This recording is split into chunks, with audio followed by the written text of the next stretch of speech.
జగన్మోహన్ రెడ్డి ఎందుకు మెచ్చుకుంటామంటే అందుకే మెచ్చుకుంటాం.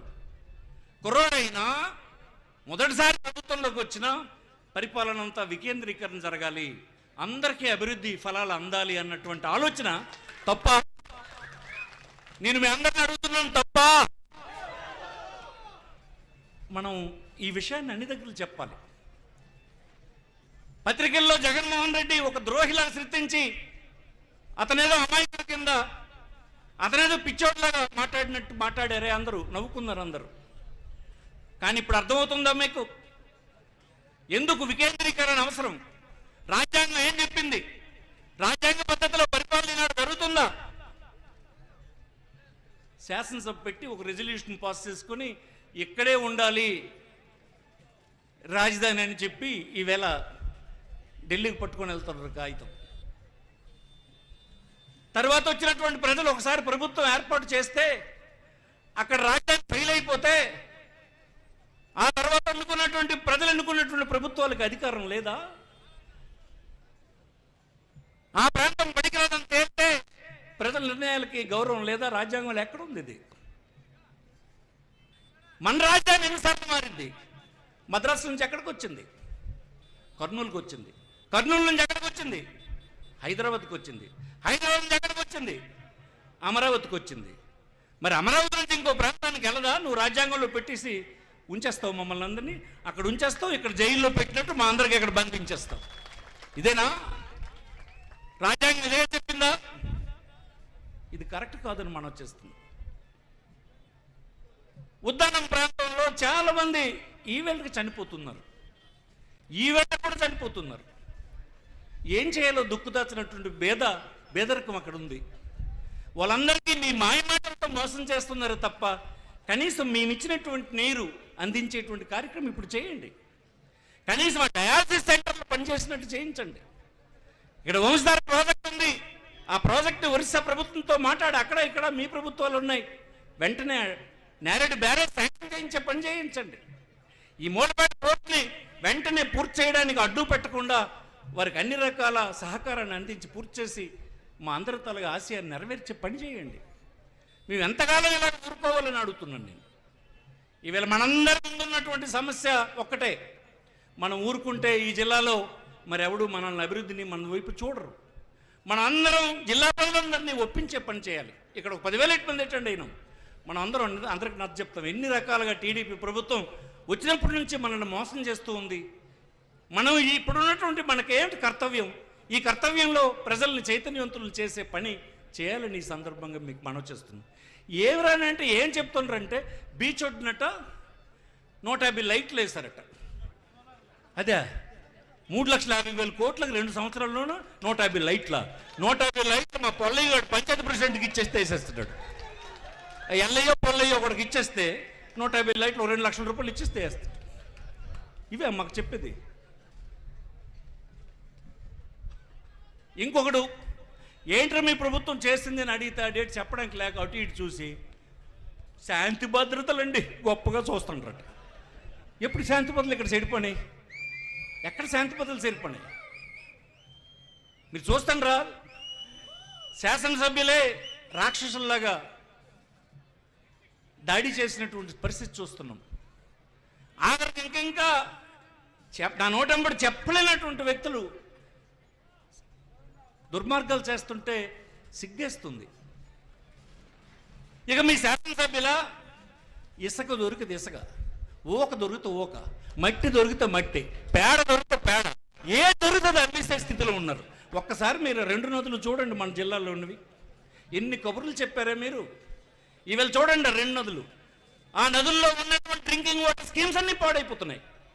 ఎవరంటే శాసనసభ్యుల నాయకులు దానికి యథేచ్ఛగా ఎత్తి ధ్వంసం చేస్తారు మొత్తం స్కీమ్స్ అన్ని.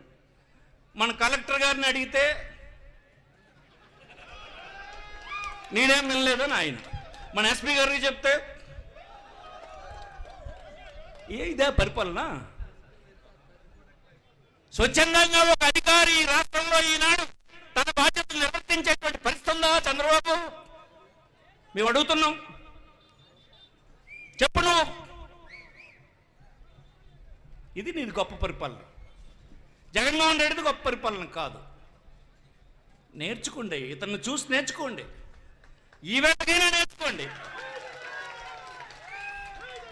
ఒక స్కూల్లో తయారైన పిల్లడు ప్రపంచానికి అందించాలని స్కూల్ కట్టి మంచి సిలబస్ పెట్టి టీచర్ని రిక్రూట్ చేసి బట్టలు ఇచ్చి భోజనం ఇచ్చి ఇంగ్లీష్ మీడియం లాంగ్వేజ్ పెట్టి ఆ పిల్లల్ని తయారు చేసి ఆ పేదవాళ్ళ కుటుంబం కళ్ళల్లో వెలుగు తెచ్చే పని జగన్మోహన్ రెడ్డి చేస్తే నువ్వేం చేస్తున్నావు? అవన్నీ తీసేసి పిల్లలు కనండి, మూడో పిల్లలు కనండి అని చెప్తూ 25,000 ఇస్తాడట. మన దగ్గర మేక పిల్ల గొర్రె పిల్ల ఖరీదు ఉంటుంది 25,000. ఏంటి నువ్వు సందేశం? నువ్వు ఈ 10 సంవత్సరాల్లో నేర్చుకున్నావు ముఖ్యమంత్రిగా? ప్రపంచం ఎటు పరిగెడుతుంది, నువ్వేం చేస్తున్నావు? 160 కోట్లతో దేశం కుల్లి కొనారిపోతుంటే ఇంటిల్లిపాది ఒక చోట కూర్చొని భోజనం చేసే దిక్కులేని పరిస్థితుల్లో కుటుంబాలు ఉంటే ఎక్కడొక ఇల్లు కట్టావని వచ్చిన తర్వాత జగన్మోహన్ రెడ్డితో కంపారిజన్ ఈ ప్రభుత్వానికి? మనం పోని అందరం పార్టీ వాళ్ళం. నా మైక్లో వింటున్నటువంటి మీరు ఆలోచన చేయండి. 30 లక్షల ఇల్లు రాష్ట్రం అంతా కట్టాం. ఎక్కడికి వెళ్ళినా కనిపించినటువంటి ఇల్లు అవే ఈనాడు. ఈ 2 సంవత్సరాల్లో ఎక్కడ కొత్త ఇల్లు నువ్వు కట్టగలిగావా? 1 ఎకరం భూమి ఎక్కడైనా ఎక్వైర్ చేసావా? నీ ప్రయారిటీ ఏంటి? నీ ప్రయారిటీ అంతా అమరావతి, అమరావతి, అమరావతి, అమరావతి, అమరావతి. మేమెవరో మనుషులం కామా? మాకెవరికి ఈ రాష్ట్రంలో భాగస్వామ్యం లేదా? ఈ రాష్ట్ర సంపద మాకు పంపిణీ చేసే పని మీరు చేయరా? ఎంతకాలం ఈ అన్యాయం అని అడుగుతుంది. మనం యుద్ధం చేయాల్సినటువంటి అవసరం ఉంది, దానికి సిద్ధం కావాల్సినటువంటి అవసరం ఉంది. ఒక్క సమయం, ప్రతిరోజు ఒక సొంత సమయం ఇంకొకటిని మీరు అన్ని విషయాలు చెప్పి మార్చే దిశ వైపు నడిపిస్తే తప్ప, ఈ జిల్లాలో ఉండే ప్రజానీకం మనల్ని తరిమేస్తారన్నటువంటి భయం కలిగితే తప్ప మనకు రావాల్సినటువంటి రాజ్యాంగ హక్కులు, నిధులు మనకు రావని ఈ సందర్భంగా మీకు మనవి చేస్తున్నాం. మనకు పెద్ద నాయకుడు జగన్మోహన్ రెడ్డి సహాయంగా మనకు ఉన్నాడన్న విషయాన్ని మీరు మర్చిపోవద్దని ఈ సందర్భంగా మీకు మనవి చేస్తున్నాం. జగన్మోహన్ రెడ్డి డెఫినెట్గా పెద్ద నాయకుడు, విశాలమైనటువంటి భావం కలిగినటువంటి వాడు, మీలాంటి సంకుచితమైన భావాలు కలిగినటువంటి వాడు కాదు. ఒక పేదవాడు వివిధ కులాల మధ్యన వివిధ ఆర్థిక వ్యత్యాసాలు తగ్గించాలని, అన్ని రకాల పరిపాలనలు అందరినీ భాగస్వామ్యం చేయాలని చేసినటువంటి ప్రయత్నం మనకి జగన్మోహన్ రెడ్డి ఆలోచన ఏంటో తెలిసిపోతుంది కదా. ఆ నడకను భూములు సర్వే చేసి టైటిలింగ్ యాడ్ చేస్తే మీరు ఎన్నికల్లో మాయ చేసి మీ పత్రికల్లో భూములు జగన్మోహన్ రెడ్డి దొబ్బేస్తున్నాడని చెప్పారే, ఇవే చెప్పగలవా మాట? ఆ చట్టం కేంద్ర ప్రభుత్వం తెచ్చింది కదా, కేంద్ర ప్రభుత్వం ఈరోజు నువ్వు చెప్పగలవా? ఆ చట్టం మరి ఎక్కడ దేశంలో ఇంప్లిమెంట్ చేయడానికి వీల్లేదు అని చెప్తావా? మీకు సిగ్గు అనిపించడం లేదా? ఆ రోజు ఒక మాట, ఈ రోజు ఒక మాట, అప్పుడు ఒక పద్ధతి, ఇప్పుడు ఒక పద్ధతి. ఇవన్నీ మనం గ్రామాల్లో వివరించాలి. పార్టీ కార్యకర్తలు నోరు మూసుకొని ఊరుకుంటే లాభం లేదు. కొద్దిగా నలుగురిని కూర్చోబెట్టి నచ్చచెప్పి పని చేయండి. అందరికీ అన్ని విషయాలు తెలిసినట్టు చేయండి. వారి మీడియాలో వారు ప్రకటిస్తున్నటువంటి ప్రకటనలన్నీ మోసపూరితమని మీకు మనం చేస్తున్నాం. రైతాంగం పరిస్థితి ఎంత అన్యాయంగా ఉందో చూశారు కదా. ఎరువు బస్తా ఇచ్చుకోలేనటువంటి దిక్కుమాలిన పరిస్థితి ఈరోజు ఈ రాష్ట్రంలో ఉండేటువంటి రైతులకు ఉంది.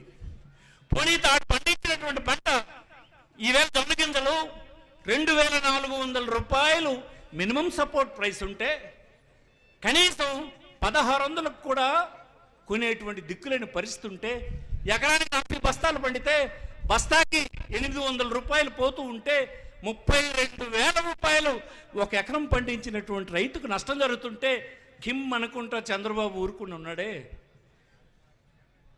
అలాగే మిగతా పంటలు చూడండి, పూర్తిగా రైతాంగం అంతా చిదిగిపోయినారు. ఇతని ప్రభుత్వంలో మళ్ళీ మేలు జరుగుతుందని మనం అనుకోవచ్చా? అంత మాత్రం జరగదు. మనందరం కలిసి యుద్ధం చేయాల్సిందే, మళ్ళీ మన పార్టీ ప్రభుత్వాన్ని తెచ్చుకోవాల్సిందే. తద్వారా ఇలాంటి మారుమూల ప్రాంతాల ప్రయోజనాల్ని కాపాడడానికి అవకాశం ఉంటుందని ఈ సందర్భంగా మీకు మనవి చేస్తున్నాను. ఒక్కసారి ఒక్క స్లోగన్ మీకు చెప్తాను, మీ అందరి నోటంబడి అనాలని మీకు మనవి చేస్తున్నాను. మనం ఒక ఉద్యమానికి సిద్ధమవుతున్నాం, ఇది ప్రారంభం మాత్రమే. ఉద్యమానికి మనం సిద్ధమవుతున్నప్పుడు మనం నోరు విప్పడానికి ఇక్కడే విప్పకపోతే మరి ఊళ్ళోకి వెళ్ళి తిప్పుతావు నువ్వు. అందుకోసం ఒక స్లోగన్ చెప్తాను, పోర్టు నిర్మాణం పూర్తయ్యేదాకా అని నేను అంటాను. మనం అందరం పోరాడుదామని మీ అందరూ అనాలి.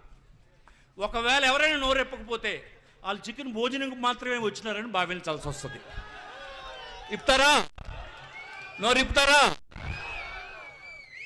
పోర్టు నిర్మాణం పూర్తయ్యేదాకా జై కాదు, మనందరం పోరాడదాం. పోర్టు నిర్మాణం పూర్తయ్యేదాకా ఈ విధంగా మనం గొంతెత్తు జిల్లా అంతా తిరిగితే వచ్చే ఎన్నికల్లో ఆ నాయుడు లేదు, ఈ నాయుడు లేదు, అవ్వుడు మిగలడరా బాబు, నా మాట వినండి. ఆడేం చేయలేదు, ఎవడేం చేద్దాం, వాళ్ళు ఏం చెప్పుకోలేరు. ఇప్పుడు చంద్రబాబు దగ్గరికి వెళ్ళి వాళ్ళు అడిగే పరిస్థితుల్లో కూడా లేరురా, ఎవడు లేడు. ఇక్కడ ఇసుకెత్తుకోవడం, అది ఎత్తుకోవడం, ఇది ఎత్తుకోవడం, ఇక్కడే ఎంతసేపు తప్ప అక్కడికి వెళ్ళి అడిగే పని లేదు. అతనేమంటాడంటే అక్కడికి వెళ్తే, ఏమి నీకు కనిపించడం లేదా అమరావతి, నీకేమీ తమాషా ఉందా? ఆ పరిస్థితిలో ముఖ్యమంత్రి ఉన్నాడు. శ్రీకాకుళం పేదరికం గురించి, శ్రీకాకుళం కన్నీరు గురించి, శ్రీకాకుళం ఆకలి గురించి, ఇక్కడ ఉన్నటువంటి దరిద్రపు పరిస్థితుల గురించి అతనికి దృష్టి ఉందా? అప్పుడెప్పుడు ఎన్నికల పవన్ కళ్యాణ్ గారు వచ్చారు. ఆయన అంటే నాకు చాలా గౌరవం ఉంది. ఆయన పాపం ప్రభుత్వం వస్తే ఏదో చేసేవచ్చు అనుకున్నాడు. నీకు చేయనిచ్చే పరిస్థితి చంద్రబాబు ఇస్తాడా? నీకు చెప్పు. ఇసుకెత్తుంది, డ్రింకింగ్ వాటర్ స్కీములు పోతున్నాయి అంటే నువ్వు ఏమీ చేయలేని పరిస్థితులు ఉన్నావు. పంచాయతీల్లో ఆఖర పనులు కూడా చేయనివ్వకుండా సర్పంచులకు అల్లరి పెడుతున్నారంటే నువ్వేం చేయలేకపోయినావు. పాలన అంటే మీలాగా మాటలు చెప్పేవాళ్ళది కాదు. పాలన అంటే జగన్మోహన్ రెడ్డి చేసి చూపించాడే, అది పాలన. ఆ పాలన తేవడానికి మనందరం ఒకటవుదాం, మనందరం గొత్తెత్తుదాం, చేయి కలుపుదాం. తెలియని వాడి అందరినీ మనం అంతా కలుపుకుంటూ పోదాం, ముందుకు సాగుదామని ఈ సందర్భంగా మనవి చేస్తూ, తిలక్ వారి టీం అంతా బాగా